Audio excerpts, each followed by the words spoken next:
నటుడు మంచు మనోజ్ ఉస్తాద్ పేరుతో ETV win కోసం టాక్ షోను హోస్ట్ చేసిన విషయం తెలిసిందే. తాజాగా యువ నటుడు శర్వానంద్ కూడా ఈ టాక్ షోకు చీఫ్ గెస్ట్గా వచ్చి ప్రేక్షకులను అలరించాడు. ఈ ఎపిసోడ్లో మనోజ్ మెగాస్టార్ చిరంజీవి గురించి మాట్లాడడం మొదలుపెట్టారు.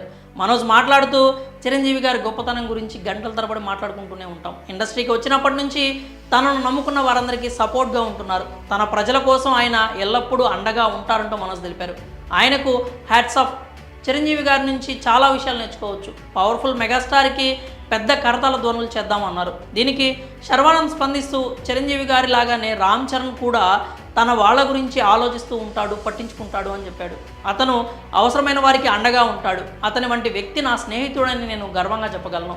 చరణ్ స్నేహితుడిగా ఉండడం నా అదృష్టం. చిరంజీవి గారిలో ఉన్న మంచి లక్షణాలన్నీ రామ్ చరణ్లో కూడా ఉన్నాయని తెలిపారు. శర్వానంద్ రామ్ చరణ్ చిన్ననాటి స్నేహితులు అన్న విషయం అందరికీ తెలిసిందే. గతంలో కూడా ఎన్నోసార్లు శర్వానంద్ తమ స్నేహం గురించి చెప్పుకొచ్చారు. చిరంజీవి రామ్ చరణ్ల గురించి మనోజ్ శర్వానంద్ చెప్పిన ఈ మాటలు ప్రస్తుతం సోషల్ మీడియాలో వైరల్గా మారాయి. పైన చెప్పుకున్న విధంగా శర్వానంద్ చరణ్కు చిన్ననాటి స్నేహితుడు. ప్రస్తుతం మనోజ్ వాట్ ది ఫిష్ సినిమాతో రీఎంట్రీ ఇస్తున్నాడు. మరోవైపు శర్వానంద్ శ్రీరామాదిత్య దర్శకత్వంలో మనం అనే ఓ సినిమా చేస్తున్నారు. పీపుల్ మీడియా ఫ్యాక్టరీ పతాకంపై డీజీ విశ్వప్రసాద్ నిర్మిస్తున్న ఈ చిత్రంలో కృతి శెట్టి హీరోయిన్గా నటిస్తుండగా అబ్దుల్ వహాబ్ సంగీతం అందిస్తున్నారు. మరి మెగాస్టార్ చిరంజీవి రామ్ చరణ్ గురించి శర్వానంద్ మనోజ్ చేసిన కామెంట్స్పై మీరేమనుకుంటున్నారు? మీ అభిప్రాయాలను కామెంట్స్ రూపంలో తెలియజేయండి.